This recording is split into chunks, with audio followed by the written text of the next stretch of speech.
Bem, vamos começar hoje a aula sobre... Na aula passada a gente viu a maximização de utilidade, usando o método de Lagrange, resolvemos para o caso da Cobb-Douglas, vimos condições de segunda ordem, analisamos todas as questões. Hoje, na aula de hoje, a gente vai analisar outros exemplos, a utilidade quase linear, utilidades onde o método de Lagrange não se aplica, como bens substitutos perfeitos e bens complementares perfeitos. Vamos ver algumas propriedades da função de utilidade indireta e das funções de demanda. E aí, depois, na segunda parte, né, isso seria essa primeira parte aqui da aula, esses exemplos e propriedades.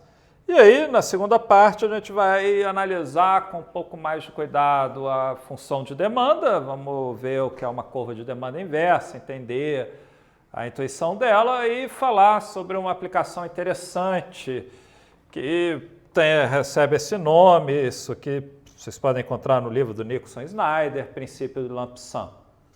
Então, esse é o nosso planejamento para a aula de hoje. Então, começando com os exemplos, vamos primeiro olhar para uma utilidade quase linear. Utilidades quase lineares, elas são, quando elas são utilidades em dois bens, elas são linear em um bem e no outro bem ele entra de forma não linear na utilidade. Então, esse formato G de x1 mais x2, onde para maximização está ok, as condições segunda ordem serem satisfeitas, essa função G ela é estritamente côncava. Nos casos que normalmente a gente analisa, raiz de x1, log de x1, são os exemplos bastante comuns em livro-texto da função de utilidade quase linear. Né? Então, U de x1, x2 igual a log de x1 mais x2.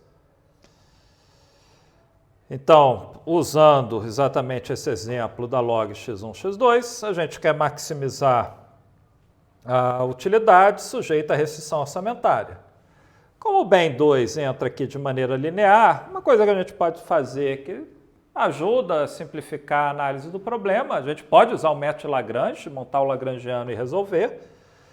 A função ela é bem comportada, o método de Lagrange se aplica, mas a gente pode simplesmente isolar o x2 aqui, né, escrever o x2 em função de x1, substitui ele na função de utilidade, a gente fica com o problema de maximização não condicionado.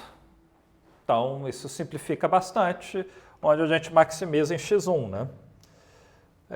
A condição de primeira ordem para x1, se a gente deriva isso aqui com x1, vai ficar 1 sobre x1, menos P1 sobre P2 igual a 0, ou seja, 1 sobre x1 igual a P1 sobre P2. Resolvendo, a demanda do bem 1 é igual a P2 sobre P1. Nota que essa demanda ela tem uma função, um formato meio interessante, que é ela não depende da renda.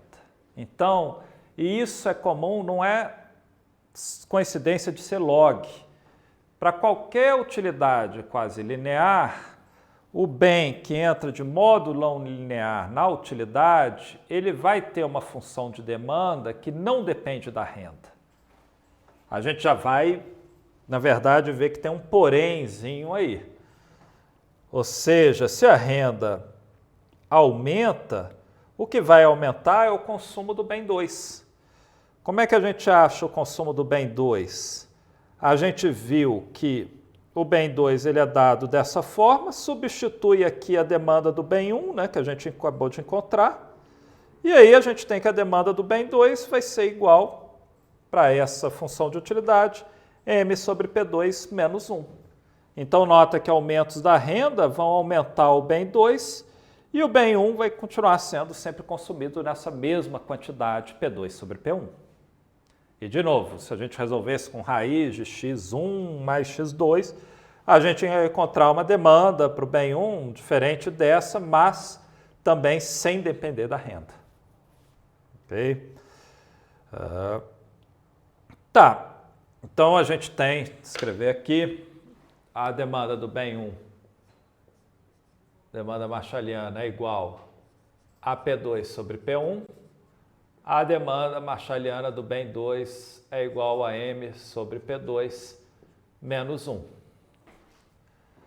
Mas vamos supor que a renda, suponha que a renda é M igual a P2 sobre 2. Ou seja, ele tem uma renda bem pequena, que na verdade é metade do preço do bem 2. Se eu jogar isso aqui,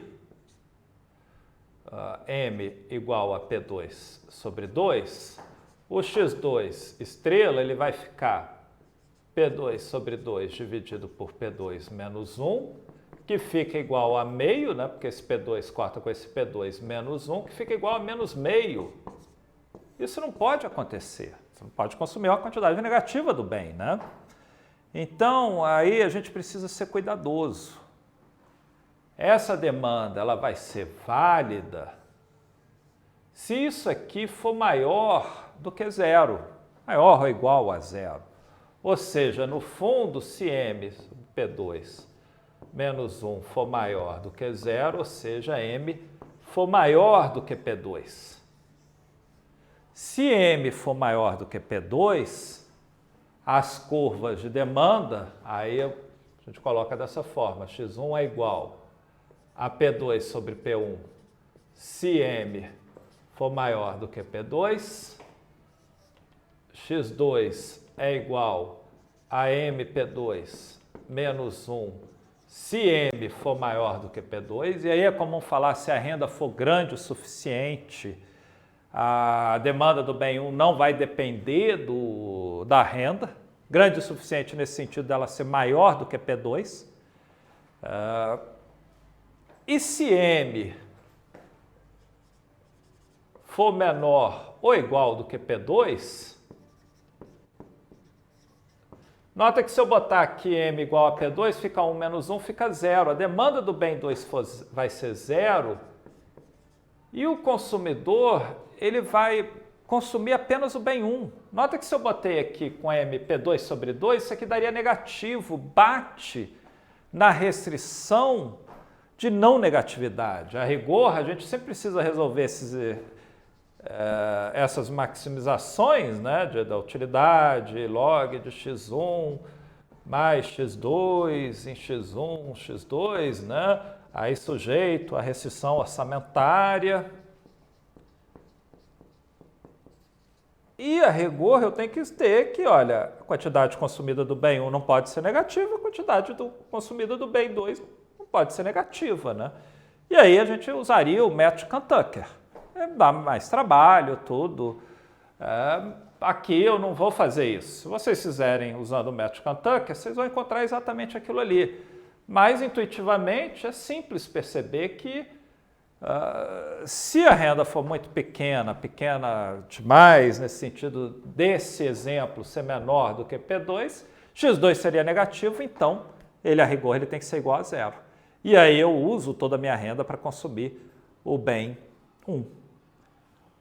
Outra forma de falar, olha, se a solução for interior, que aí significa que tanto o bem 1 quanto o bem 2 são consumidos em quantidades positivas, a renda é grande o suficiente, é maior do que P2, que eu consumo o bem 1 e o bem 2 em quantidades positivas, aí a demanda do bem 1, ela não depende da renda. Então, sendo bastante rigoroso na determinação das demandas marshallianas, a demanda correta para todos os casos possíveis de preço e renda são essas aqui, certo? Ou seja, a demanda do bem 1 ela pode depender da renda se a renda for muito pequena. Claro, né? Se a renda for zero, não posso consumir nada de nenhum bem, né? Então, nesse sentido, ficaria nesse caso. Se a renda for grande o suficiente, que para esse exemplo significa a renda ser maior do que P2, aí a demanda do bem 1 não depende da renda, a solução é interior, toda essa situação. Okay?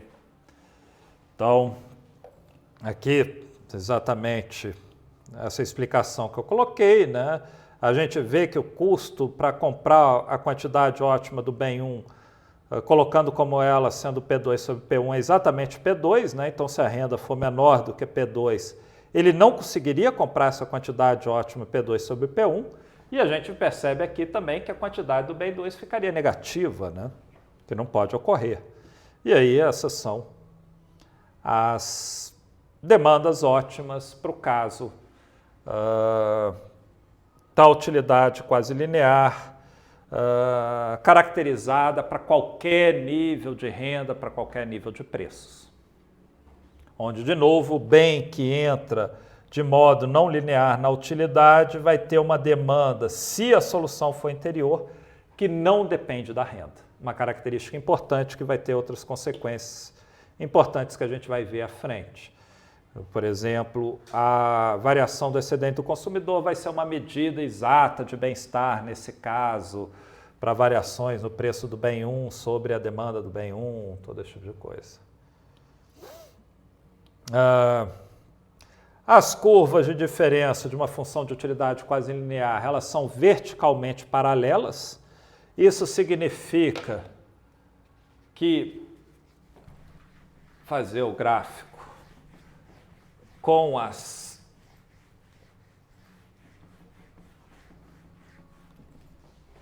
retas orçamentárias, vamos ver se eu consigo fazer o gráfico aqui, um gráfico um pouco difícil de fazer. Elas vão ser como deslocamentos verticais paralelos uma da outra, onde se eu tiver a reta orçamentária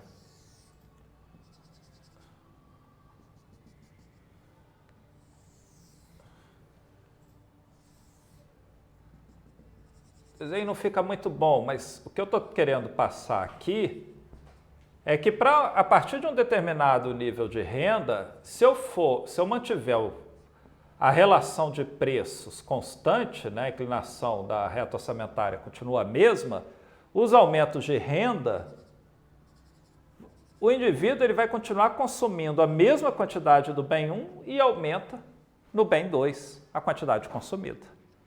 Ou seja, vai ser sempre P2 sobre P1 para níveis de renda mais alto a partir de um nível de renda mínimo, né? Nota que se a renda fosse muito pequena, né, ele não conseguiria comprar essa quantidade, né? Ele gastaria, a solução seria uma solução de canto, né? Não compra nada do bem 2, compra tudo do bem 1. Okay? Então, essa é a noção de verticalmente paralelas, né? No Variant tem um gráfico melhor, mais bem feito. Quando é que o método de Lagrange não se aplica? Em alguns casos, 2 casos bastante importantes, que são casos extremos, né? Bens substitutos perfeitos, que ele tem uma taxa de substituição que é constante, sempre são trocados a mesma taxa no sentido de manter o nível de utilidade inalterado, e bens complementares perfeitos, que são bens que não tem nenhum grau de substituição. Eles têm que ser consumidos sempre na mesma proporção. Então, a gente vai ver exemplos, mas nesses 2 casos a gente não tem como usar o método Lagrange. Para os bens substitutos perfeitos, utilidade linear, a gente pode resolver pelo método Cantucker. Aí monta o método Cantucker, a gente vai ver que a gente vai ter soluções de canto. Eu não vou fazer isso. Eu vou resolver usando intuição e fazendo graficamente, que vamos chegar à mesma solução. Mas o método Cantucker se aplica aqui. Bens complementares perfeitos, a rigor a gente não pode usar nenhum método que use diferenciação, porque a utilidade de bens complementares perfeitos, que é a utilidade mínima, ela não é diferenciável. E aí a gente vai resolver, a gente vai ver como é que a gente vai resolver, mas não vai ser por diferenciação. Então, bens substitutos perfeitos, né? Exemplo, sei lá, você tem um carro flex, gasolina e álcool.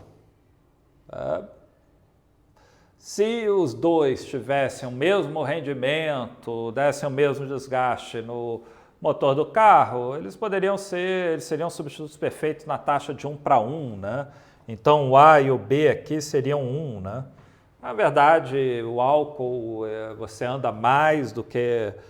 A gasolina anda mais, rende mais do que o álcool, então não seria 1 para 1, né? Sei lá, depende do carro, mas poderia ser 1,5 aqui se é gasolina e 1 se é álcool.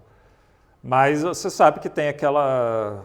Dependendo do preço dos dois, você vai botar no seu carro flex o que tiver relativamente mais barato. E a solução vai ser exatamente em termos dessa noção do bem que está relativamente mais barato vai ser o bem que vai ser comprado. Então vamos analisar essa utilidade. Primeira coisa, vamos ver como é que são as curvas de indiferença para esse caso. Como é que a gente encontra uma curva de indiferença? Sempre da mesma forma. Olha, a utilidade ela é igual a A de x1 mais B de x2. Eu quero encontrar no gráfico x1, x2 as combinações de insumo que dão o mesmo nível de utilidade. Então, põe isso aqui igual a 1K.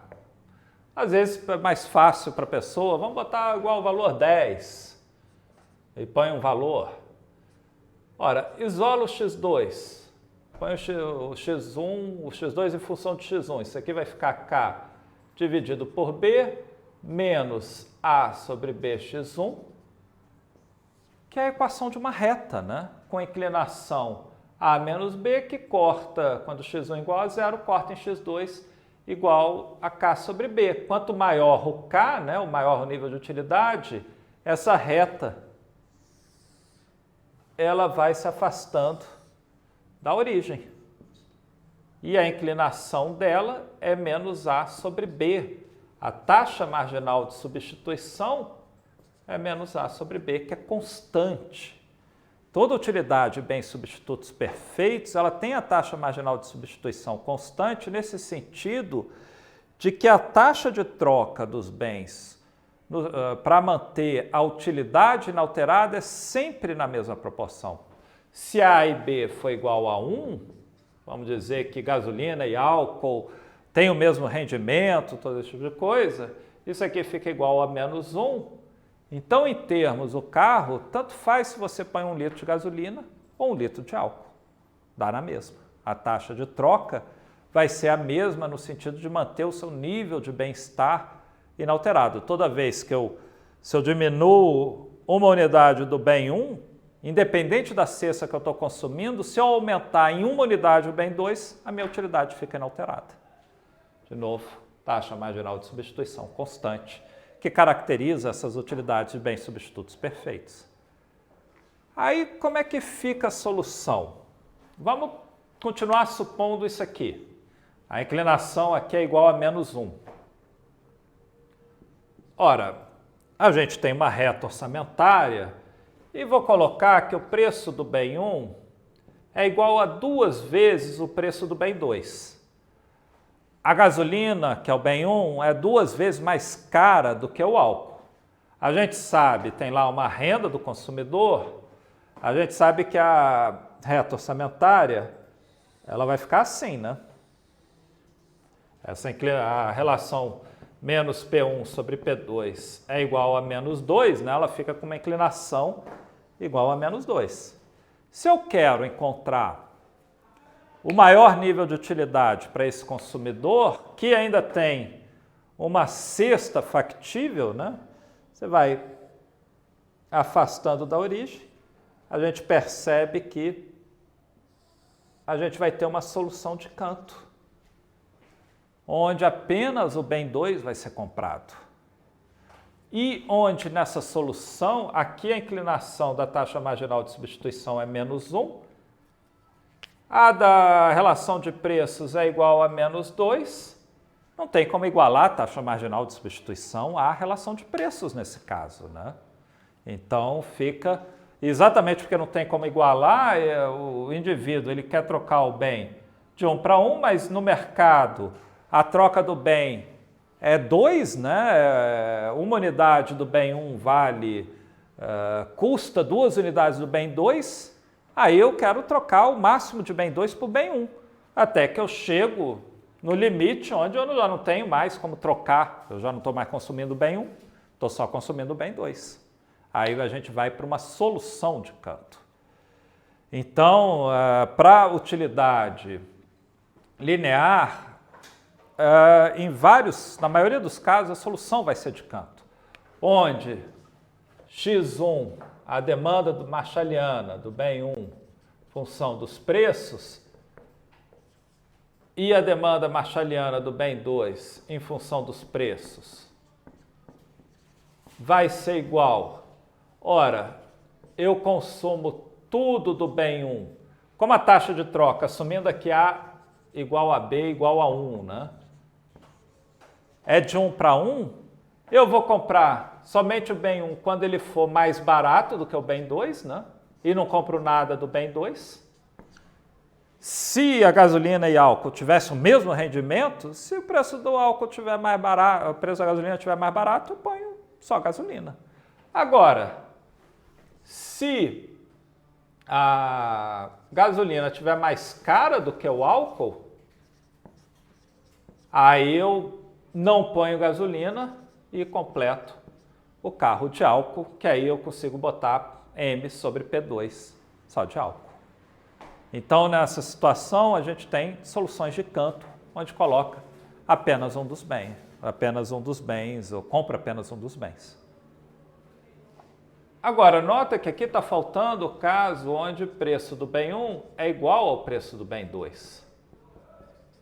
Ora, esse caso aqui, se eu olhar para a inclinação da reta orçamentária, ela é exatamente igual à inclinação da curva de indiferença, que é igual a menos 1, né? Se P1 for igual a P2. O que acontece nesse caso? A reta orçamentária ela tem uma inclinação menos 1, e aí a solução, eu não vou ter mais uma demanda como solução. A curva de diferença mais afastada da origem, que ainda tem cestas factíveis, ela se sobrepõe à reta orçamentária. E eu passo a ter toda a cesta que satisfaz a reta orçamentária a solução. Eu poderia botar, na prática eu não faria isso, porque dá trabalho, mas eu poderia botar no carro metade de álcool, metade de gasolina, 1/3 de álcool, 2/3 de gasolina, poderia botar só gasolina, poderia botar só álcool. Então aqui, nesse caso, vou botar aqui em cima que tem mais espaço, se P1 igual a P2, né? P1 igual a P2. Vou botar assim, deixa isso assim. Se P1 igual a P2, a solução é qualquer cesta x1 estrela, x2 estrela, tal que P1 de x1 estrela mais P2 de x2 estrela é igual a M, ou seja, que está sobre a reta orçamentária. Aí, nesse caso em particular, a gente tem taxa marginal de substituição igual à relação de preços e o indivíduo pode comprar qualquer cesta que esteja sobre a reta orçamentária, certo? E aí, bem, que está exatamente essa solução gráfica, supõe P1 igual a 2P2, aí maximizando a utilidade, que é x1 mais x2, a mais distante da origem vai estar exatamente, a gente vai estar obtendo uma solução de canto, né, onde ainda tem uma cesta factível, que é consumir apenas o bem 2. E como eu ressaltei, nessa solução a taxa marginal de substituição é diferente da inclinação da reta orçamentária. De novo, a gente está usando intuição e gráficos para resolver aqui. A gente pode, se quiser ser mais rigoroso, usar o método Cantucker. No caso geral, onde eu tenho A e B, imagina que A igual a 2 e B igual a 1, né? Ou seja, seria o caso onde a gasolina é 2 vezes mais eficiente, eu ando 2 vezes mais do que o álcool, faz o motor do carro durar 2 vezes mais, todo esse tipo de coisa. Ora, eu ficaria botando gasolina até que o preço da gasolina compense, que nesse caso é até o preço da gasolina ser igual ao dobro do preço do álcool, porque dá 2 vezes mais utilidade do que álcool, digamos assim, do que colocar o álcool. Eu ando 2 vezes mais. Então, na solução geral, A e B, quaisquer, o que a gente faz? O que importa continua sendo qual bem é mais barato, mas qual bem é relativamente mais barato, onde eu divido os preços pelo coeficiente de utilidade marginal dessa utilidade, pelo A, o preço do bem 1, e o preço do bem 2 pelo B, aqui por A, B, aqui por A, aqui por B, aqui por A, aqui por B, aqui por A, aqui por B. Nota que nesse caso aqui eu vou ter P1 sobre P2 igual a A sobre B, né? Ou seja, a taxa marginal de substituição igual à relação de preços, né? Ou seja, a isoquanta no ótimo se sobrepõe exatamente sobre toda a reta orçamentária. Aí eu posso ter qualquer cesta que satisfaz a reta orçamentária como solução. Pode ser solução de canto, pode ser botar metade de gasolina, metade de álcool, aí tanto faz. Ok? Então, aí a ideia o consumidor ele vai comprar sempre, quando os bens são substitutos perfeitos, o bem que for relativamente mais barato. Relativamente nesse sentido de levar em conta os parâmetros A e B. Se a gasolina é 2 vezes mais, me deixa andar 2 vezes mais com o carro, eu compro ela até o preço dela ficar o dobro do álcool, né? Então, a solução fica dessa forma.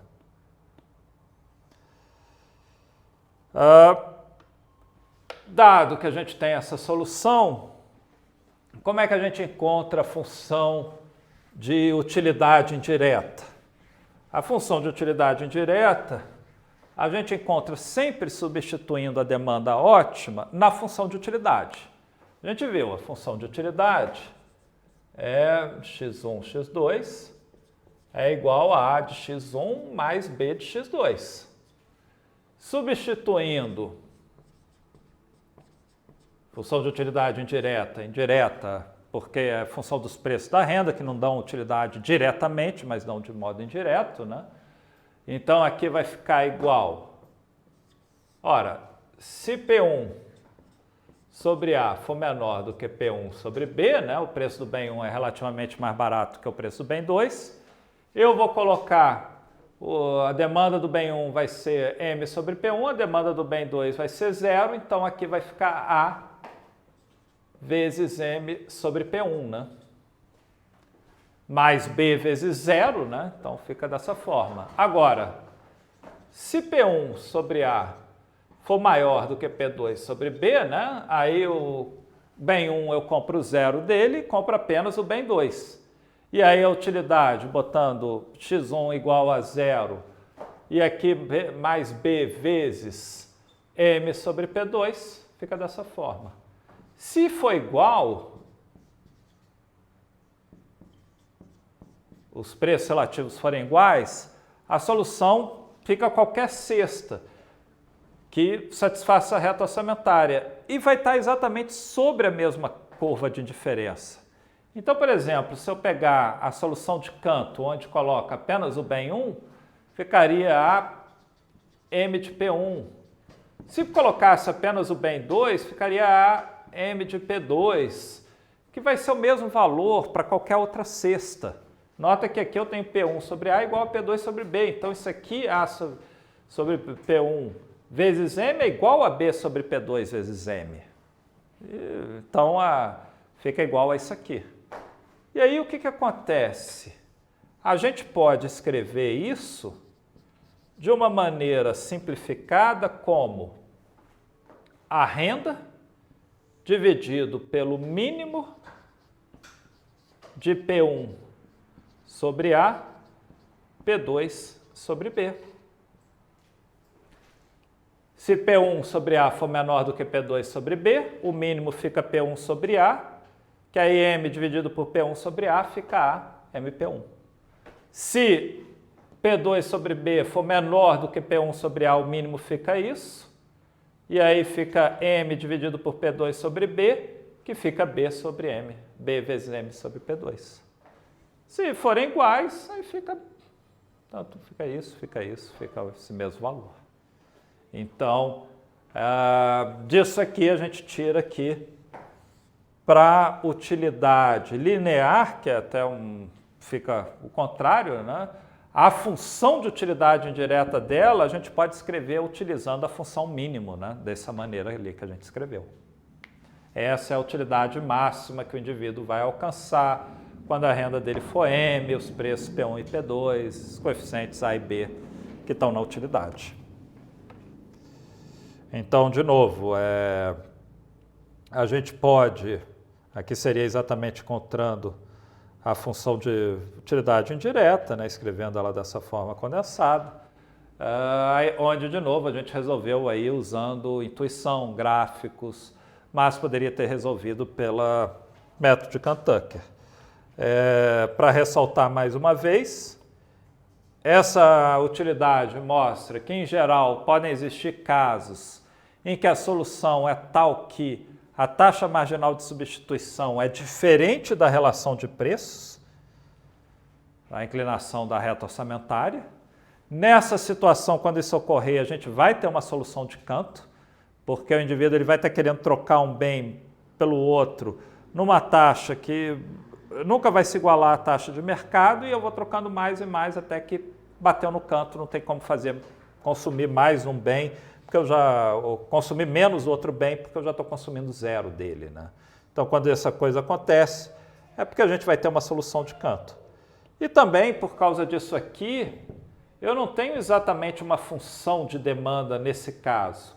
Eu tenho uma correspondência de demanda, porque eu tenho várias soluções possíveis, várias cestas podem ser a escolha ótima do consumidor.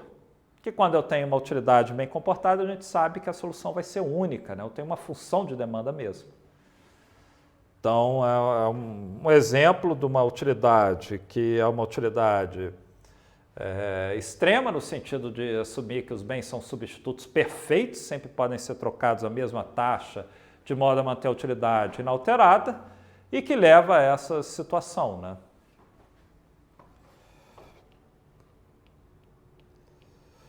Bem, vamos ver o nosso último exemplo de bens complementares perfeitos. São bens que são consumidos em proporção fixa, normalmente eles são vendidos em conjunto, né? Você poderia vender um sapato, pé esquerdo e o pé direito separadamente. Mas eles têm que ser consumidos de um para um, então você vende o par de sapato. É a mesma coisa com o óculos, poderia comprar só metade do óculos e a outra metade. Mas aí você vende o bem conjunto. Os bens são consumidos sempre nessa mesma proporção. E o formato da função de utilidade é esse aqui, é o de x1, x2 igual a mínimo de ax1, bx2. Se eu tiver A e B igual a 1, por exemplo, significa que cada unidade do bem 1, para me trazer utilidade, tem que ser consumido com uma unidade do bem 2 também. Então, por exemplo, se eu botar aqui, imagina que o A e o B são 1. Se eu ponho x1 igual a 2, se eu tiver só uma unidade de x1, fica o mínimo que é 1, fica 1. Essa unidade do bem 2 do bem 1 extra que eu estou adquirindo sem ter a unidade do bem 2 para acompanhar, ela não me traz utilidade. Seria como se eu tivesse 2 sapatos do pé esquerdo e apenas um do pé direito, que combina com apenas um dos 2 do pé esquerdo, né? Então, agora vamos encontrar a curva de indiferença para essa utilidade. Então, vou fazer primeiro com a utilidade com mínimo de x1, x2, né? Aí, de novo, a gente quer encontrar uma curva de diferença. Vamos botar aqui um valor, né? Mínimo de x1, x2 igual a 10, por exemplo.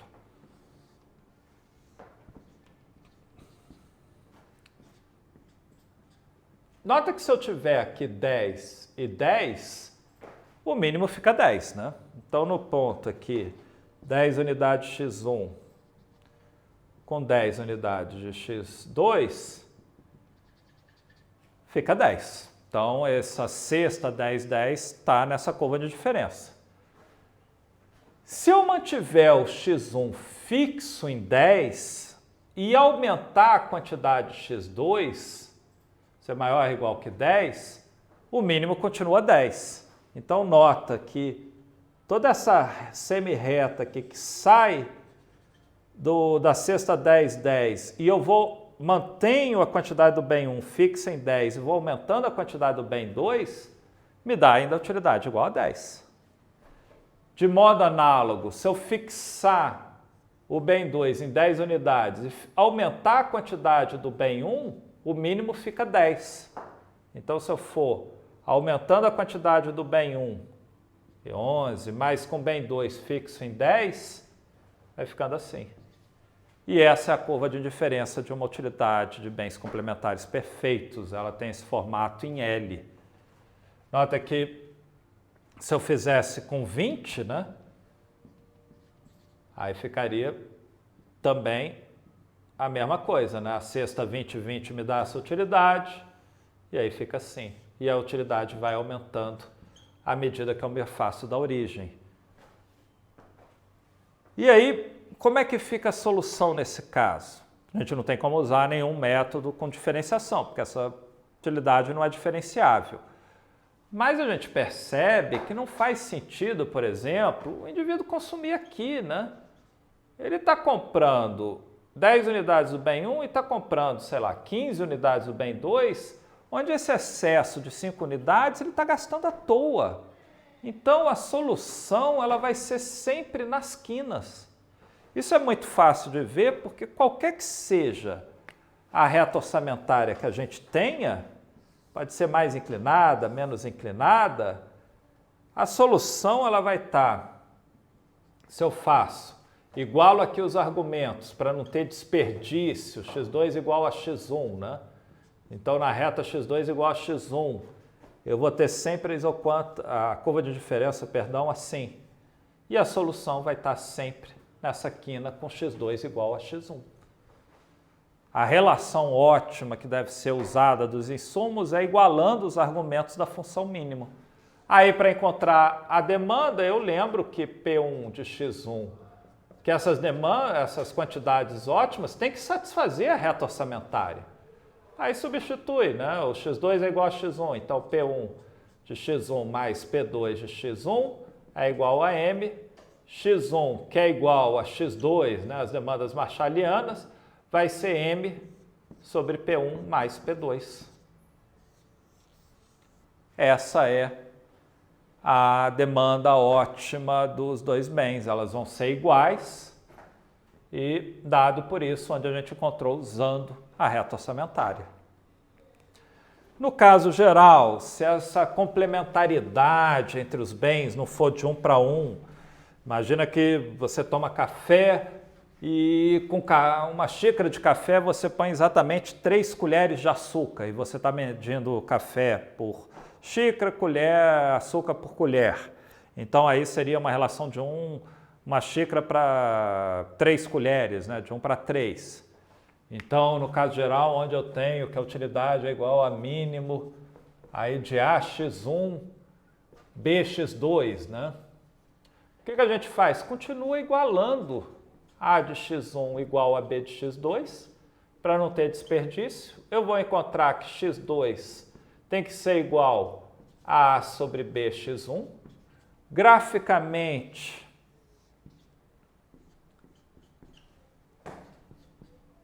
nessa reta onde x2 é igual a A sobre BX1, eu tenho as quinas dessas curvas de diferença. E aí, para encontrar as demandas ótimas, vai para a reta orçamentária. Aí P2, x2 é AB x1 igual a M. Nota que aqui eu vou ter x1 igual a m, isolando, né? Vai ficar P1 mais P2,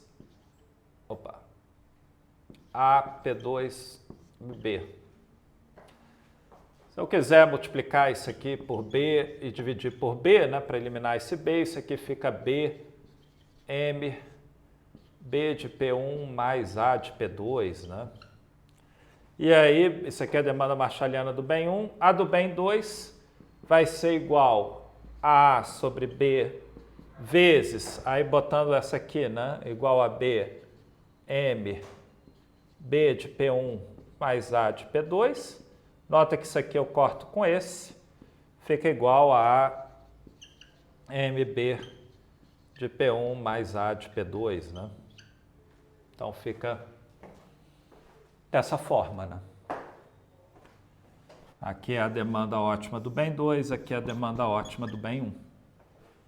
Onde, de novo, a gente tem um grau de complementaridade perfeito entre os bens. Nota que toda solução eu vou ter que isso aqui é satisfeito, né? x2 é igual a A sobre B vezes x1, né? Multiplica aqui por A sobre B, eu encontrei o x2. A função de utilidade indireta dela, o que a gente faz? Substituímos na função de utilidade, né? As demandas ótimas. Então, para o caso geral, a gente tem aqui mínimo de AX1, BX2, né? Aí vamos substituir as demandas ótimas, vai ficar igual a mínimo. Aí o x1 vai ficar A vezes B, M de A, BP1 mais A, P2. Aí fica o B vezes A, M, BP1 mais A de P2. Como não é surpresa, os dois são iguais, né? A gente resolveu igualando os dois coeficientes, então, na verdade, isso aqui fica igual a BM, B de P1 mais A de P2, né? Essa é a função de utilidade indireta para uma utilidade de bens complementares perfeitos, onde, nesse caso, para resolver, a gente não tem como usar nenhum método de diferenciação, né? A gente simplesmente analisa a função de utilidade, olha para a curva de indiferença e percebe que a solução vai ser sempre nos vértices, nas quinas aqui, e aí encontra a solução igualando os argumentos da função mínima, substituindo na reta orçamentária. Aí seria exatamente esse gráfico que a gente fez, né? Aqui no caso, com A igual a B, né? No caso geral, aqui escrevendo dessa forma, né? Aqui eu fiz um pouquinho além, né? Eu multipliquei por B e dividi por B, então isso aqui fica a mesma coisa. E substituindo na função de utilidade, a gente vê que fica dessa forma, né? Se eu quiser, nota que aqui eu posso multiplicar por 1 sobre AB e dividir por 1 sobre AB, né? Então aí fica igual, fazendo isso aqui, fica M P1 sobre A mais P2 sobre B, né?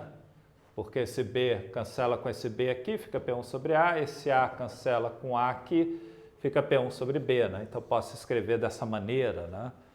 Mas tanto faz, né? Aí é só as formas que a gente pode escrever, mas está a mesma coisa, né? As duas formas são iguais.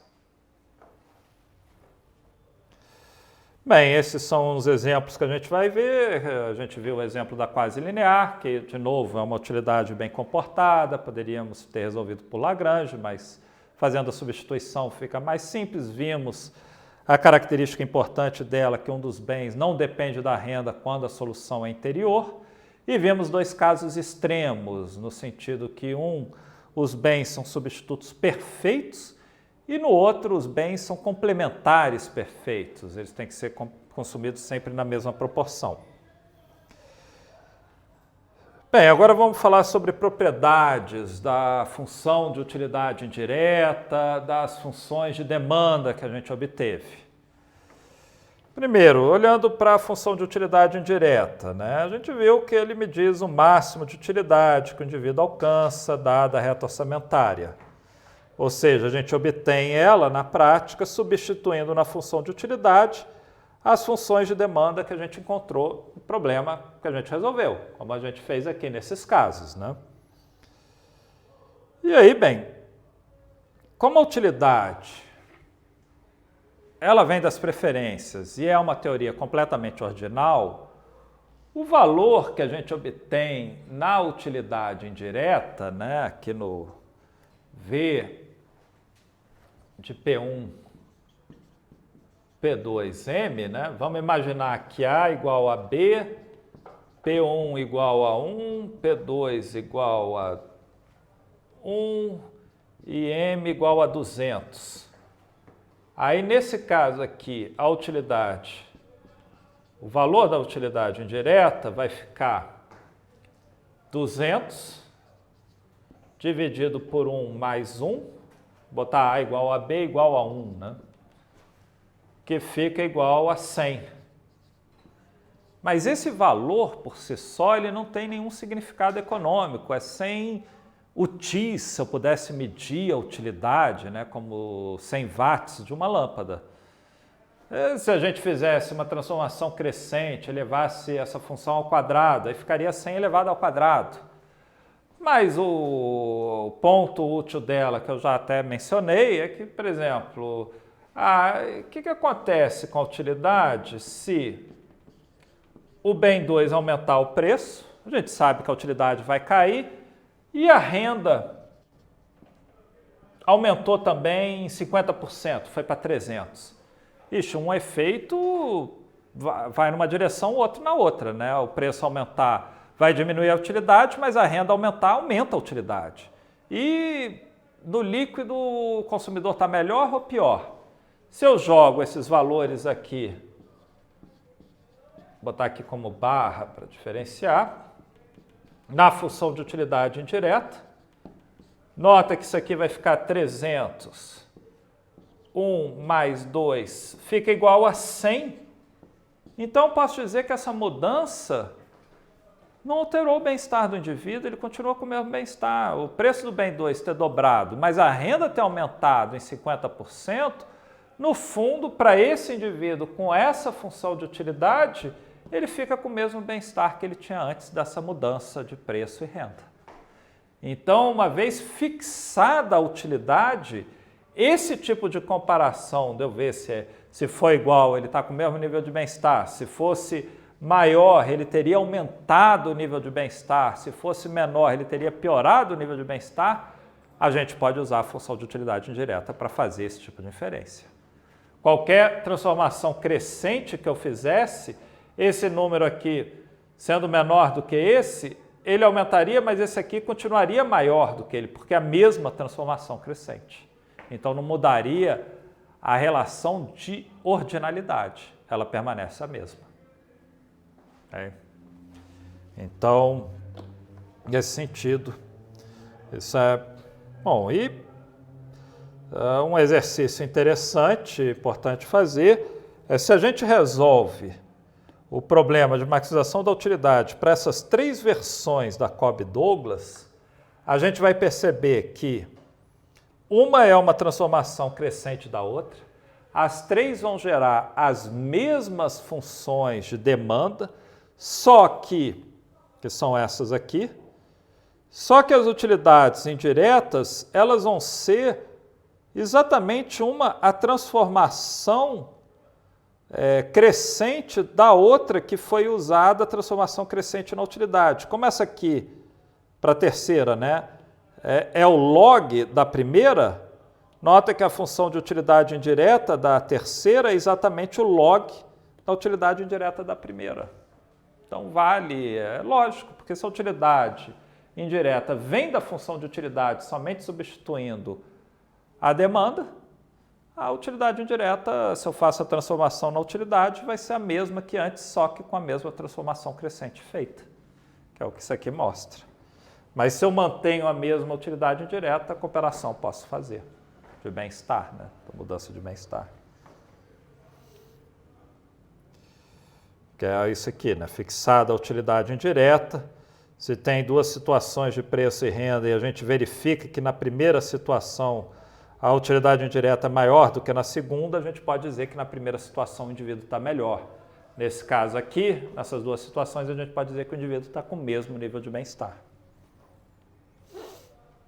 Bem, propriedades da função utilidade indireta. Se eu tiver com uma utilidade que é contínua e crescente, que vai ser a maioria dos casos, então a função de utilidade indireta ela vai ser contínua, então ela não tem nenhuma descontinuidade. Ela é homogênea de grau zero nos preços e na renda. A intuição desse resultado, né? Primeiro, lembrando, eu dizer que uma função ela é homogênea de grau zero, né, nos seus argumentos, caso a função de utilidade indireta seja homogênea de grau zero nos preços e na renda, significa que se eu multiplicar os preços e a renda pelo mesmo fator t, a função de utilidade indireta fica a mesma de antes, para todo t maior do que zero. Ora, isso é pelo fato de que a gente viu de que se eu multiplico os preços e a renda na mesma proporção, a reta orçamentária ela não muda, ela continua a mesma. Se nada mais mudou, o nível de utilidade que o indivíduo vai alcançar vai ser o mesmo, e aí a gente já percebe também que a demanda ótima do indivíduo vai ser a mesma. As funções de demanda, elas também vão ser homogêneas de grau zero. Aqui olhando para a função de demanda, ela é homogênea de grau zero. Aquela coisa, essas mudanças todas no preço, na mesma proporção, não tem efeito real, não mudou a demanda ótima, não mudou o nível de bem-estar que o indivíduo alcança. Continua sendo o mesmo que antes. Ela é estritamente crescente em M. Olha, se eu aumento a renda do indivíduo, o nível de bem-estar dele aumenta. A gente percebe isso facilmente. Se eu aumento a renda, o indivíduo vai conseguir alcançar um nível de bem-estar mais alto. Se ela é decrescente nos preços, isso significa que a derivada de V, bem, com relação à renda é positivo, com relação ao preço de um bem, ela é menor ou igual a zero. Por que não estritamente decrescente? Porque pode acontecer que o indivíduo não esteja consumindo o bem.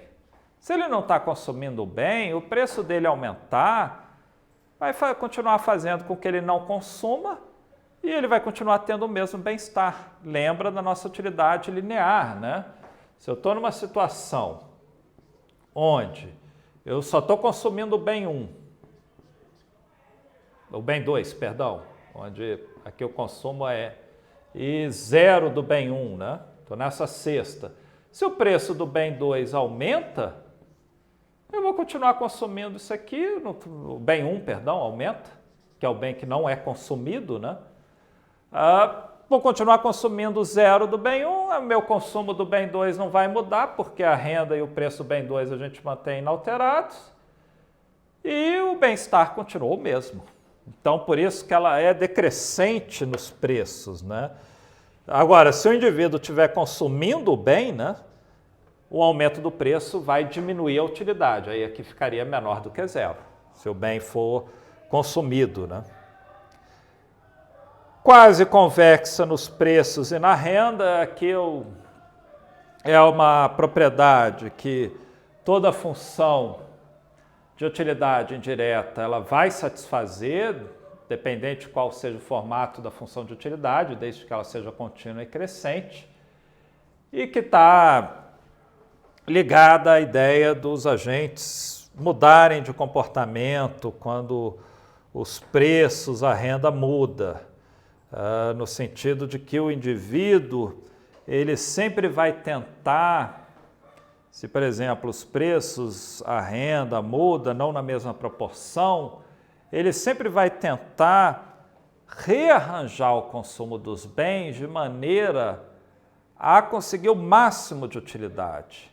E isso tem a consequência matemática de fazer com que a utilidade indireta ela tem essa propriedade de ser quase convexa nos preços e na renda.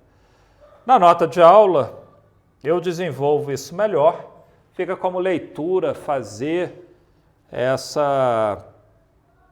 como exercício, ler isso, entender a fundo essa propriedade que tem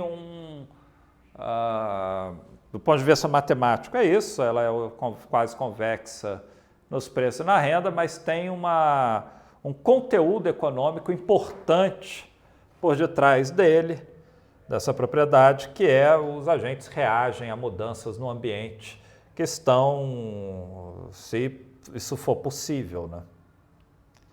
A identidade ROI é uma propriedade que está ligada a, se eu tenho a função de utilidade indireta, eu consigo, a partir dela, recuperar, encontrar qual é a demanda ótima, derivando a função de utilidade indireta com relação ao preço do bem que eu quero encontrar a demanda, dividindo essa derivada com a derivada da função de utilidade indireta com relação à renda e com sinal de menos.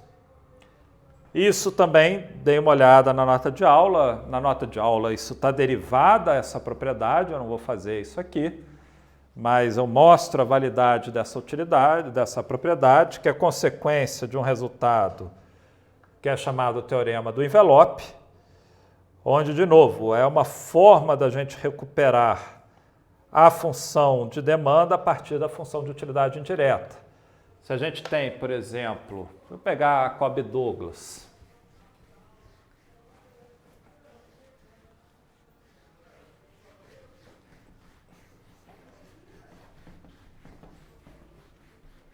Se a gente tem uma utilidade do tipo Cobb-Douglas com esse formato, x1 vezes x2, a gente viu que a função de utilidade indireta, nesse caso, vai ser igual a m ao quadrado sobre 4p1 vezes p2. Mas vamos supor que a gente só foi dado para a gente a função de utilidade indireta, a gente não sabe de onde ela veio. A gente sabe que a demanda aqui, né, vai ser x1 igual a m sobre 2p1 e x2 vai ser igual a m sobre 2p2. Vamos verificar se a gente consegue encontrar as mesmas demandas usando a identidade ROI, que evidentemente vamos encontrar, né? Mas só para tirar a prova dos 9. Então isso aqui, pela identidade ROI, é igual a derivada de V com relação a P1, derivada de V com relação à renda. Bem, fazendo essas derivadas, a derivada de V com relação à renda vai ficar 2m, 4p1, p2. A derivada, então vou botar aqui, a derivada de V com relação a P1, né? Então eu poderia escrever isso como m ao quadrado dividido por 4, p1 menos 1, p2 menos 1, né? Isso aqui vai ficar m ao quadrado sobre 4. O menos 1, nota que tem um menos aqui, né? Esse menos 1 ele cai, né? Então vai ficar m ao quadrado sobre 4. P1 elevado a menos 2, P2 elevado a menos 1. Dividido, nota que esse 2, esse 4 eu posso cortar, né? Fica m sobre 2, P1, P2, né? Então fica m sobre 2. Aí P1 elevado a menos 1, P2 elevado a menos 1, né? Botando eles no numerador. Bem, esse aqui eu posso cortar com esse. Esse menos eu posso cortar com esse menos. Esse 2, cortando com esse 4 aqui, fica 2. Esse m com m ao quadrado fica somente m. Esse P1 menos 1 com menos 2 aqui vai ficar menos 1. Então, esse aqui fica m sobre 2P1. Como é de se esperar, né? Fica como exercício fazer para x2, né? Encontrar, verificar se isso aqui vale, né? Esse x2 igual a isso, é igual a menos d de v de P2 sobre d de Vm, que evidentemente vai ser verdadeiro. Então, de novo, a identidade de Roy me dá essa forma da gente recuperar as demandas ótimas a partir da função de utilidade indireta, né?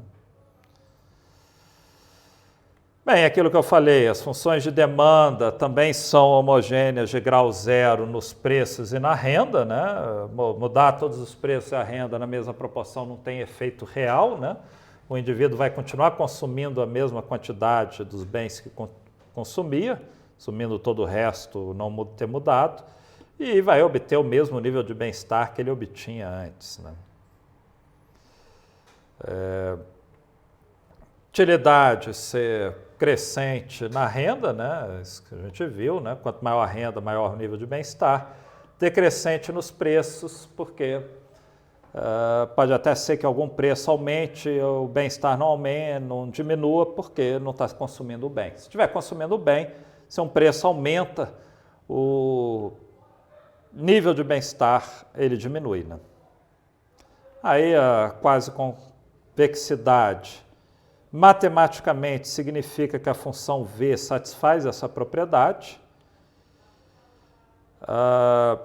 E a identidade de Roy, bem, a gente já discutiu, é dada por essa fórmula. Certo? Uma coisa que também a gente, usando esse resultado chamado teorema do envelope, a gente consegue mostrar é que se a gente olhando para a função de utilidade indireta, essa derivada da função de utilidade indireta que me deu isso aqui, eu consigo mostrar que a função de utilidade indireta, a derivada dela é igual ao multiplicador de Lagrange do problema de maximização de utilidade. Onde lembra, o lagrangiano eu tenho o de x1, x2 mais lambda, m menos p1 x1, menos P2, x2. Aí, resolvendo as condições de primeira ordem, a gente pode encontrar um multiplicador de Lagrange, mas normalmente a gente está preocupado em encontrar as demandas. E aí, isso aqui mostra que o multiplicador de Lagrange ele pode ser visto como a utilidade marginal da renda, porque é a derivada da utilidade indireta com relação à renda. Só que tudo bem, isso está correto do ponto de vista de que matematicamente isso é válido, só que a utilidade marginal da renda, a gente sabe que, pela teoria ser uma teoria ordinal, isso não tem significado econômico, né? Isso aqui, por exemplo, se eu calculasse para um determinado nível de preços P1 barra, P2 barra, renda M, eu encontrasse isso igual a 10, matematicamente significa, olha, se eu aumentar a renda em R$1, a utilidade aumenta em 10 UTIs. Mas como a função de utilidade ela não é única, eu posso fazer qualquer transformação crescente que eu estou representando o mesmo consumidor, a mesma ordenação de cestas, isso não tem significado, conteúdo econômico nenhum. Mas tem livros que gostam de ressaltar, o multiplicador de Lagrange do problema de maximização de utilidade é igual à utilidade marginal da renda. Tá certo nesse sentido aqui, né? Mas, de novo, a importância econômica, o conteúdo econômico disso é zero, pelo fato da teoria ser uma teoria ordinal.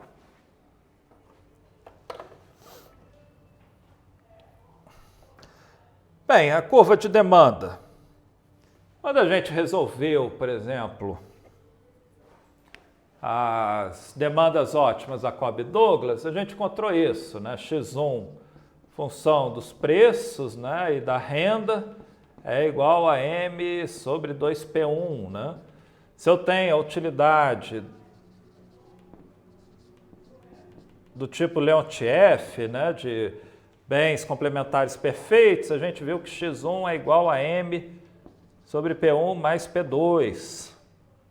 Então, é função dos preços da renda. Mas agora a gente está querendo estudar como a demanda do bem varia com variações no preço do bem, mantendo fixo a renda e o preço dos outros bens. Então, a gente poderia, se quiser simplificar a notação, a quantidade que é função do preço desse bem que a gente está analisando. Todo o resto mantido constante. E o que a gente observa é que essas demandas aqui, elas são negativamente inclinadas, né? Quanto maior o preço do bem, menor a quantidade consumida, né? Vou botar aqui um preço maior do bem 1, menor a quantidade x1.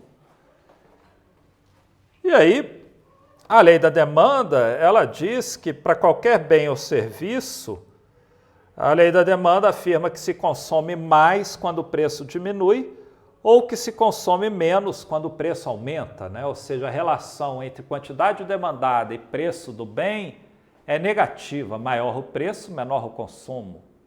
Menor o preço, maior o consumo do bem, todo o resto constante, a condição de ceteris paribus. A gente dizer que a demanda é negativamente inclinada ou que o valor de um bem é decrescente, o valor marginal de um bem é decrescente, é a mesma coisa nesse sentido de que como a demanda ela é negativamente inclinada, a ideia de que quanto maior vai ficando, olhando para demanda inversa,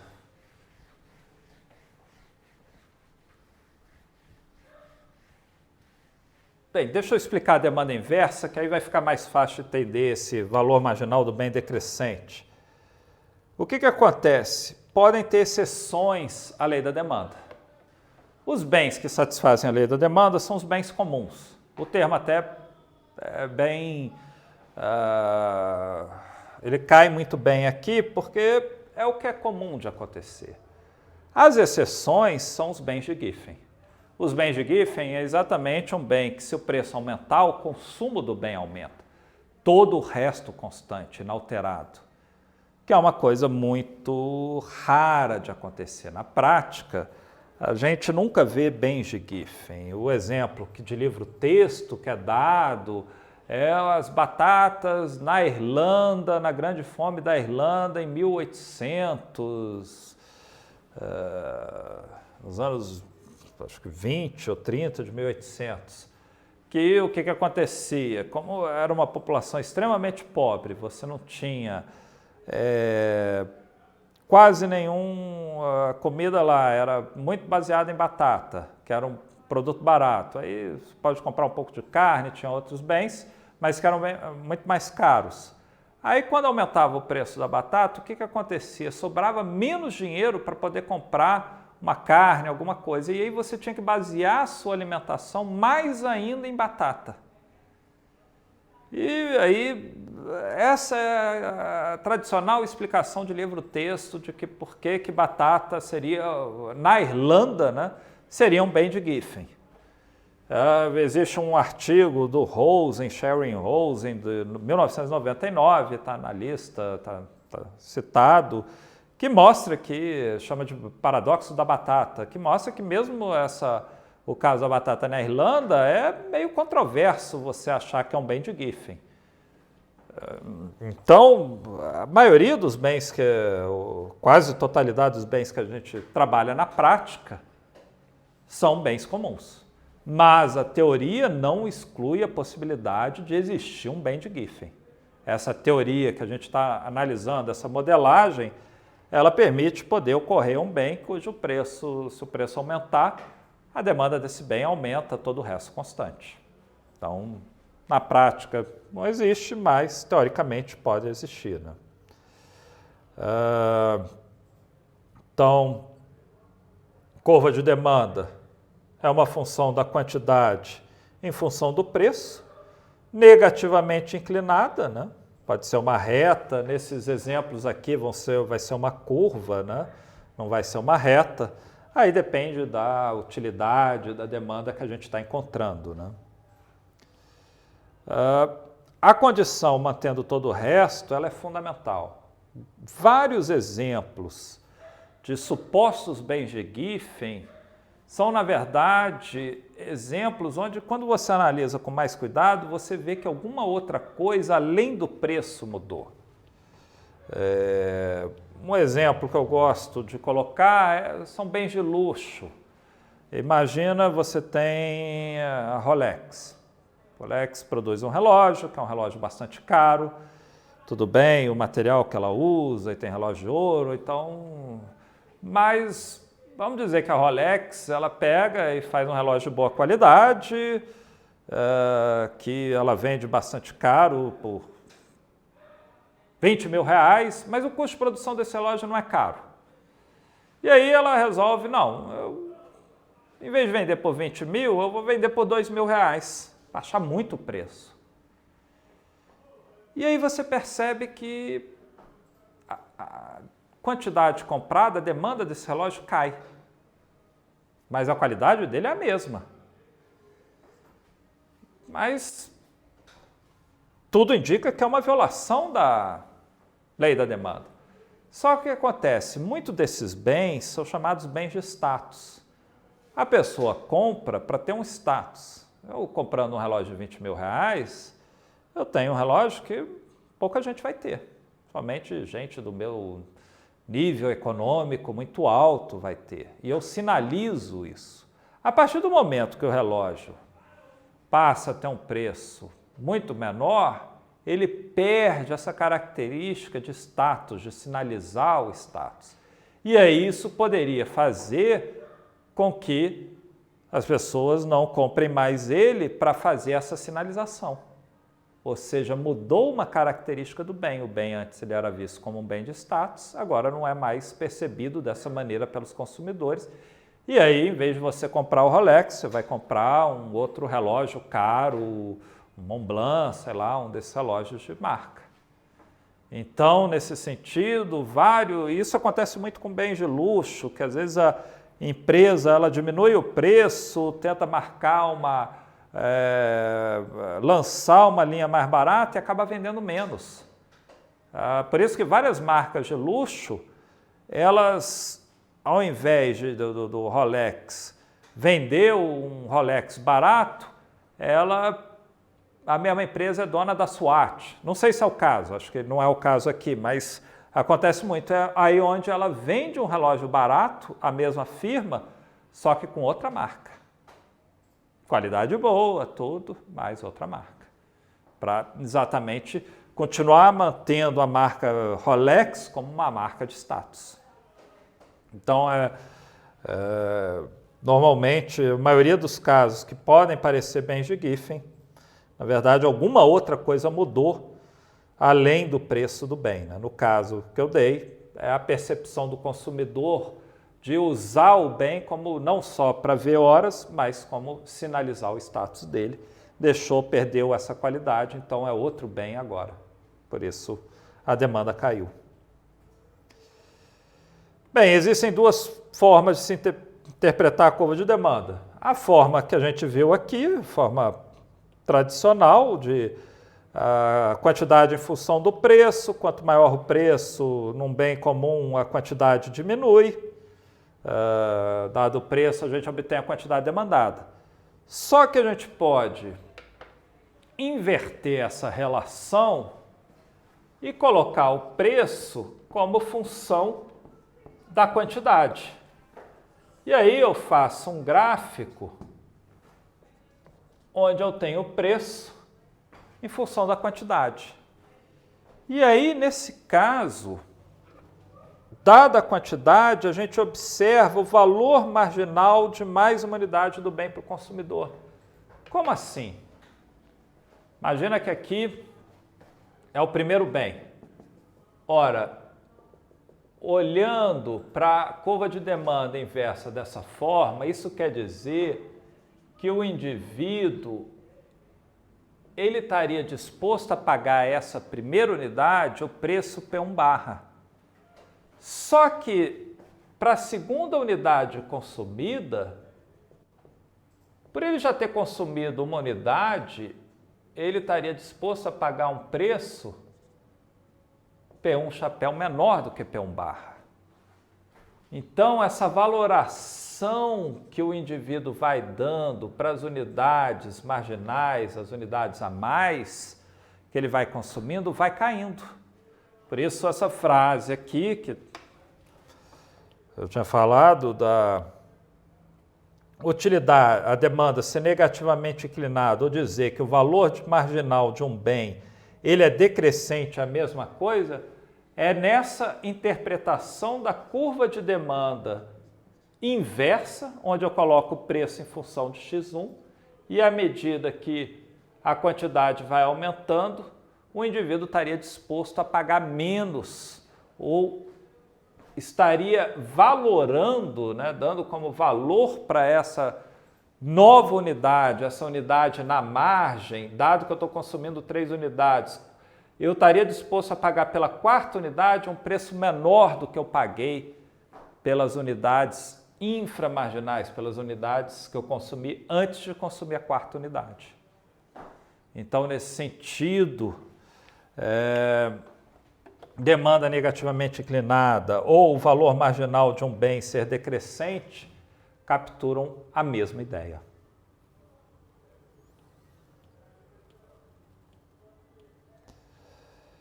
Então, a função de demanda inversa mede essa relação do valor marginal que o consumidor dá para o bem com a quantidade consumida. Ela é muito útil em economia porque, por exemplo, um monopólio, e olhando para a demanda de mercado, o monopolista, como ele é a única firma produzindo, ele não tem restrições de competição. Mas ele tem a restrição que ele sabe que existe uma demanda de mercado pelo bem que vai ser também negativamente inclinada. Então, se eu produzir uma quantidade pequena, eu posso cobrar um preço maior. Se eu quiser aumentar a minha produção, para eu conseguir vender, eu vou ter que diminuir o preço cobrado. Então, a função de demanda inversa, o monopolista, se tiver conhecimento dessa função de demanda inversa de mercado, ele vai saber exatamente, olha, para cada quantidade que eu produzir, qual é o preço máximo que eu vou conseguir, e aí eu posso tentar ver qual é a quantidade que eu devo produzir que maximiza o meu lucro, sabendo essa curva de demanda inversa. Então, ela é bastante útil na análise de modelos como monopólios, oligopólios, esse tipo de caso. Bem, então, quando o preço do bem varia, a mudança vai ser na curva de demanda, né? Então, se o preço era esse aqui, a quantidade demandada é essa, se o preço ele diminuiu, a quantidade demandada aumentou para essa aqui. Agora, a gente sabe que a demanda de um bem não depende apenas do preço desse bem, ele depende de outros fatores, ele depende do preço de outros bens, ele depende da renda, ele depende até de fatores que a gente não coloca na função de demanda, porque a gente está analisando função de preços e renda, mas, por exemplo, a demanda de sorvete depende da temperatura. Se está no verão, a demanda de sorvete é bem maior do que no inverno, então pode depender de vários outros fatores que não econômicos. Quando alguma dessas outras variáveis diferente do preço muda, aí a gente pode ter um deslocamento da curva de demanda. Então, por exemplo, vamos dizer que esse bem a gente vai ver que o termo usado em economia é um bem normal, é um bem que se aumentar a renda, a quantidade consumida dele aumenta. Então, expansões da renda vão fazer que a curva de demanda ela se desloque para fora, dizendo, olha, quanto maior a renda, maior vai ser a quantidade que o indivíduo vai consumir, ainda valendo a relação de quanto maior o preço, menor a quantidade consumida. Por exemplo, a demanda de sorvete no inverno, ela vai ser bem mais contraída do que a demanda de sorvete no verão, que ela vai ser bem maior, né? Então, essas mudanças nessas outras variáveis, elas afetam a curva de demanda, deslocando a curva de demanda, mudando o formato dela, né? Existe uma outra curva também que está relacionada a como quando o preço varia, a demanda varia, mas aí a gente olhando para cesta ótima. Então, a curva preço, consumo do bem 1. Ora, nesse caso, a gente está interessado mantendo fixos a renda e o preço do bem 2 variando P1, então eu teria as curvas de demanda, elas ficariam mudando assim, né? Porque eu estou mudando somente o preço do bem 1, eu vejo qual é a demanda ótima.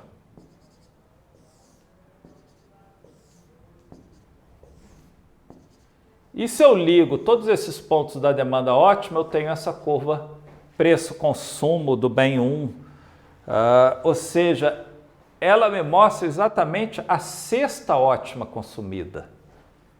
Ou seja, a curva preço-consumo do bem 1, ela me diz não somente como a demanda do bem 1 varia quando seu preço varia, mas ela também me informa como a demanda do bem 2 varia quando o preço do bem 1 varia. Então, toda a curva de preço-consumo, ela me dá não somente a informação que uma curva de demanda do bem dá, ou seja, ela me dá a mesma informação que a curva de demanda do bem 1 me dá, mas também dá adicionalmente, ela diz como a demanda do outro bem varia com a mudança do preço do bem 1, como a demanda do bem 2 varia com a mudança do bem 1, do preço do bem 1. Então, ela é mais geral nesse sentido, ela me diz como a cesta ótima varia com o preço do bem 1. Se fosse a curva preço-consumo do bem 2, aí seria similar, só que fazendo o preço do bem 2 variando, aí a gente vê como a cesta ótima varia com o preço do bem 2 variando. Certo? Então, essas curvas de preço-consumo, elas estão interessadas em encontrar a cesta ótima para cada nível de preços do bem que a gente está analisando. Então, aí seria exatamente a ideia da mudando o preço do bem 1, juntando todos os pontos de todas as cestas ótimas, né? A gente encontra essa curva de preço-consumo do bem 1. Bem, para terminar, vamos ver esse princípio lump sum. O que acontece? Tem uma ideia que é antiga e em microeconomia a gente consegue formalizar ela relativamente simples, que é a seguinte.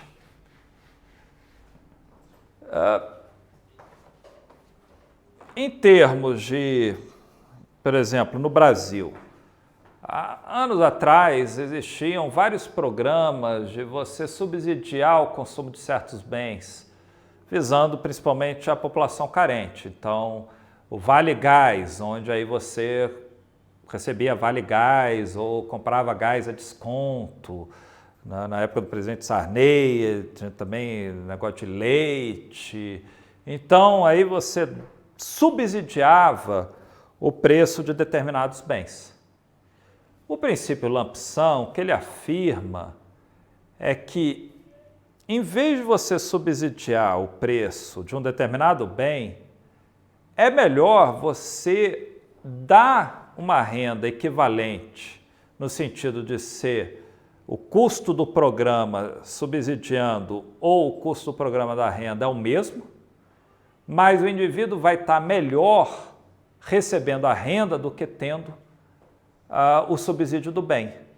E a ideia por trás disso é que o indivíduo, ele sabe o que é melhor para ele. Então, ao você dar o aumento da renda, pode ser que para ele seja melhor não consumir mais gás, mas consumir outros bens, de tal maneira que ele vai alcançar um nível de utilidade maior do que fosse com subsídio de gás. Então, vamos ver como é que a gente consegue formalizar esse princípio, né? Então, princípio lump sum. Aí, por exemplo, no caso de olhar para impostos, né? Aí seria, em vez de subsídio, impostos. Ele ilustra a vantagem que imposto sobre o poder de compra do indivíduo, a renda, possui sobre imposto de consumo em determinados bens. Olhando para o reverso, né? Ilustra a vantagem que programas como Bolsa Família, de você aumentar a renda da família, é melhor do que programas de subsídio à compra de certos bens, né? Seria esse análogo aqui, né? Ou seja, ele explica exatamente essa superioridade do programa como Bolsa Família, programas de transferência de renda tem sobre programas de subsídio na compra de determinados bens. E, de novo, essa intuição, como eu falei, é simples. Quando você provê a renda para o indivíduo do jeito que ele quer, ele vai usar de forma que vai maximizar o bem-estar dele. Quando você provê o subsídio para o bem, ele não tem essa flexibilidade de fazer isso. Ele tem que consumir mais aquele bem porque ficou mais barato. Mas então vamos elaborar essa intuição. Supor que vamos olhar para o caso de imposto, né? Então eu tenho aqui bem 1 e bem 2. Vamos supor que essa é a reta orçamentária. E aí o indivíduo ele está consumindo essa cesta aqui. E aí vamos supor que o governo ele coloca o imposto sobre o bem 1 e o preço do bem 1 ele aumenta. E aí a nova reta orçamentária ela fica assim. Vou fazer tão inclinada para não... Assim. Tá, aí bem, o indivíduo, dada a utilidade dele, estamos supondo uma utilidade bem comportada, ele resolve consumir essa cesta aqui, que vamos chamar de x1, 2 estrelas, x2, 2 estrelas, onde antes ele consumia x1 estrela e x2 estrela. Certo? Ora,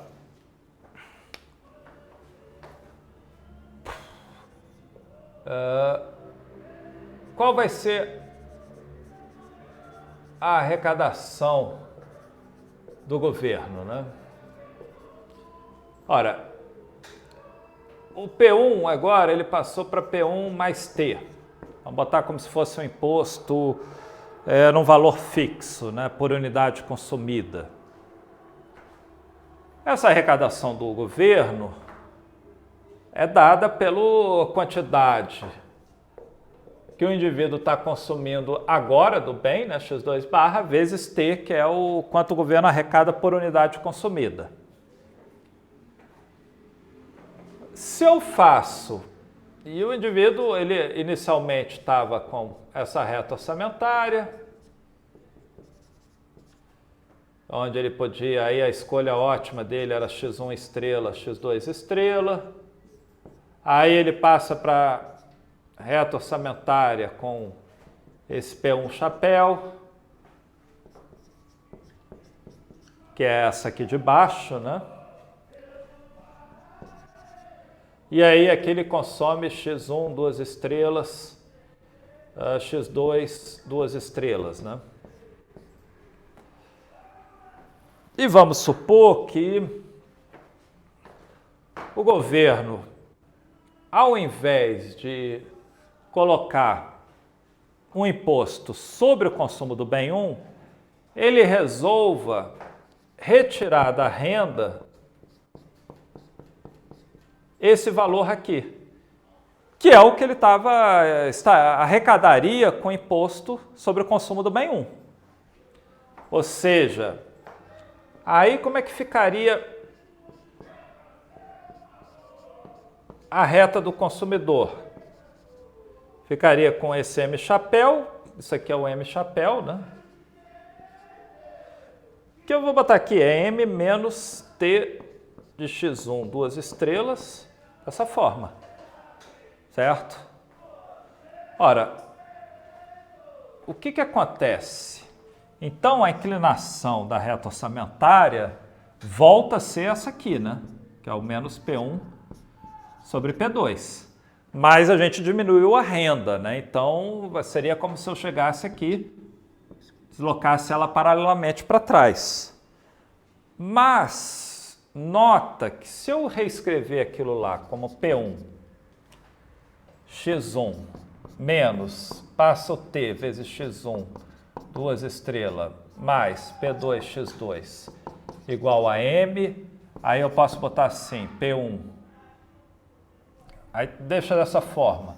Se eu considerar x1 igual a x1, 2 estrelas, x2 igual a x2 estrela, nota que isso aqui vai ficar P1, que passa com mais, né? Perdão, mais t, x1, 2 estrelas, mais P2, x2 estrela, que é igual a m. Que era a escolha ótima dele quando P1 era P1 mais t. Ou seja, o que isso significa? Nota que é sutil aqui. O que a gente acabou de mostrar é que para aquela nova reta orçamentária, que tem a mesma inclinação do que essa, o indivíduo ele consegue comprar a cesta x1 estrela, x2 estrela. Então, na verdade, ela vai passar de tal forma que exaure a renda. Então, ela vai ser paralela a essa, passando nesse ponto aqui. Não ficou muito bom o paralelo, o desenho ficou desejar aí, mas dessa forma. E aí, nota, tem essa utilidade aqui. O que acontece? Assumindo uma utilidade bem comportada, onde há possibilidade de substituição, o indivíduo ele vai optar agora por não consumir, na verdade, x1, 2 estrelas, x1, x2, 2 estrelas. Ele vai conseguir alcançar um nível de utilidade mais alto, consumindo uma outra cesta, vamos chamar de x1, 3 estrelas, x2, 3 estrelas. Ou seja, o importante do gráfico, e está aqui mais bem desenhado, né, é que com um imposto sobre a renda que arrecada o mesmo montante que o imposto sobre o consumo do bem 1 arrecadou, o indivíduo ele vai conseguir obter um nível de bem-estar mais alto, ou seja, isso vai prejudicar ele menos, vai diminuir o bem-estar dele menos do que diminuiria com o imposto sobre o consumo.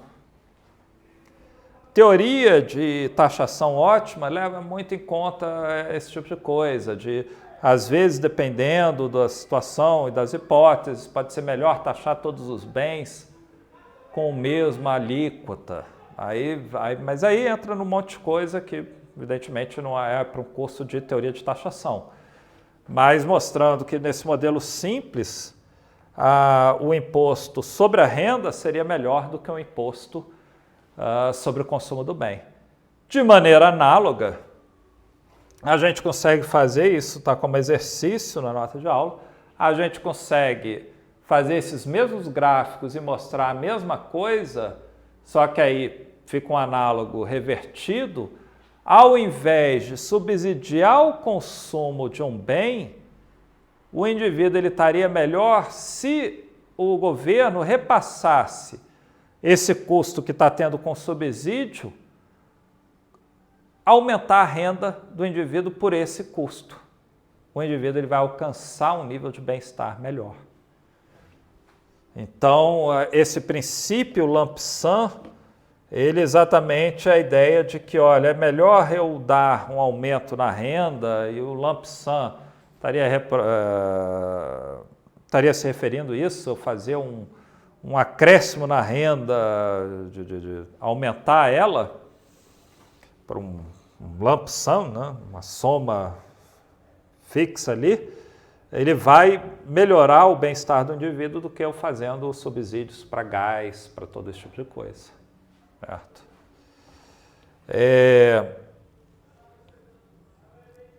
Aqui, como um exemplo, suponha uma utilidade Cobb-Douglas, x1, x2. A gente viu já a demanda do bem 1 e a demanda do bem 2 são essas aqui. Bem 1, m sobre 2p1, x2 é m sobre 2p2. A utilidade indireta é essa, m ao quadrado, 4 sobre 4, p1, p2. Vamos supor que os preços dos bens são 1 e a renda 20. Substituindo nas demandas, a gente vê que o indivíduo vai consumir 10 unidades do bem 1, 10 unidades do bem 2, e com isso obtém um nível de utilidade igual a 100. Aí vamos supor que o governo ele impõe um imposto sobre o bem 1 por cada unidade consumida de R$1. Ora, então o preço do bem 1 aumenta para 2, né? Ele fica 1 mais 1. E aí, com essa função de demanda aqui, o indivíduo ele vai consumir, né, m sobre 20 sobre 2 vezes 2. Então, 20 sobre 4, ele consome 5 unidades do bem 1, o bem 2 não muda. E aí, jogando na função de utilidade indireta, a gente percebe que a utilidade cai para 50. Lógico, aumentou o preço, diminuiu o bem-estar do indivíduo, né? O governo ele arrecada, como está consumindo 5 unidades, o imposto é R$1 por unidade, ele arrecada R$5. Então vamos fazer o seguinte, vamos pegar a renda dele e diminuir de R$5 e deixar os preços como eram. Ou seja, o preço do bem 1 continua 1, o preço do bem 2 continua 1 e a renda passa de 20 para 15. Jogando na função de demanda, ele vai consumir x1 igual a 7,5 unidades, x2 igual a 7,5 unidades. Ou seja, ele não consome 5 e 10, ele consome 7,5 e 7,5. E se a gente calcular o valor da utilidade indireta, ela é 56,25. Lógico, ela cai com relação ao original, onde não tinha um imposto. Mas ele fica com bem-estar melhor com o imposto sobre a renda do que com o imposto sobre o consumo. Sobre o consumo, a gente viu, essa utilidade indireta fica igual a 50. E aqui fica igual a 56 sobre 0,25, ou seja, um nível de bem-estar um pouco melhor. E aí mostra que o imposto sobre a renda é superior, está arrecadando a mesma coisa, para o governo então é indiferente em termos arrecadatórios. Em um e no outro ele está arrecadando 5, mas para o indivíduo é melhor ser o imposto sobre a renda. Então, nesse sentido, o imposto sobre a renda é superior ao imposto sobre o consumo. Bem, observações, a gente está assumindo utilidades bem comportadas, que no fundo é o indivíduo ele poder substituir o consumo dos bens, ter essa substituição entre os bens. A gente está assumindo a renda exógena, pode ser que o imposto sobre a renda desestimule as pessoas a trabalhar. O Bolsa Família, ele originalmente, ele recebeu algumas críticas exatamente por causa disso, dizendo, olha, você dá essa renda, você vai desestimular essas pessoas a trabalharem. E realmente faz sentido. E aí isso passa a virar uma questão empírica. Será que, como é um valor de renda que não é muito alto, sei lá, se você desse para cada pessoa R$100 mil por mês, aí provavelmente as pessoas podem parar de trabalhar mesmo. Mas com um valor pequeno, pode ser que isso não tenha efeito. E aí vira uma questão empírica. Será que a Bolsa Família teve um efeito de desestimular o trabalho das pessoas ou não? As pesquisas que foram feitas mostram que aparentemente não. Esse efeito foi muito pequeno no agregado, ele não aparece no agregado, pode ser lógico. Tem um outro caso que a família trabalha menos, mas em termos agregados aí não parece ter tido efeito. Onde aí a gente está indo para o pressuposto da análise empírica de verificar se teve ou não efeito, né? E, finalmente, numa análise mais completa, a gente precisava ver o efeito desses impostos sobre a economia como um todo. O imposto sobre o consumo, por exemplo, vai ter também um efeito sobre a oferta das firmas, todo esse tipo de coisa. Então, existem efeitos que aí a gente chama de equilíbrio geral, que podem alterar a nossa análise um pouco. Mas, de maneira, assim, um modelo bastante simples, a gente percebe essa superioridade clara desse tipo de imposto sobre outro imposto. De novo, com essas observações tendo que, a rigor, serem analisadas se não pode alguma delas estarem atrapalhando as nossas conclusões.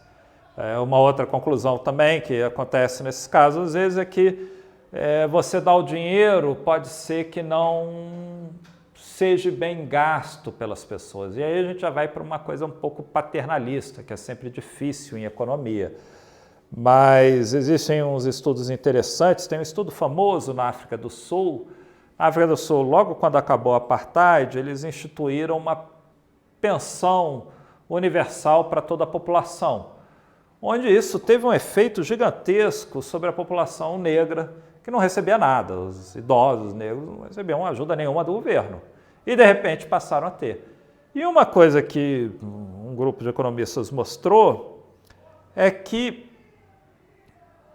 quando a pensão ela era dada para a mulher, para a avó da família, isso tinha um efeito sobre o bem-estar da família maior do que quando era dado para um homem.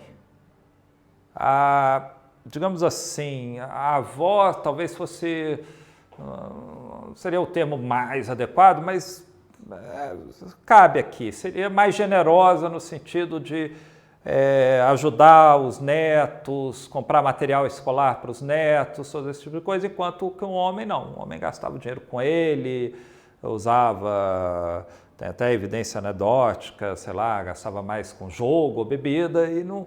Então, nesse sentido, quando a pensão era direcionada para a mulher, isso tinha um efeito maior sobre a família.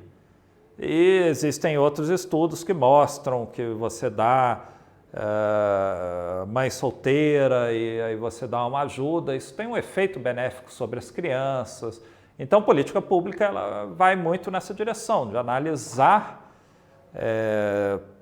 tanto usando o instrumental teórico que a gente tem aqui, onde ele pode jogar pistas do que pode acontecer, e aí ir para a parte empírica de ver realmente o que aconteceu, se essas pistas estão na direção certa, quais fatores estão influenciando.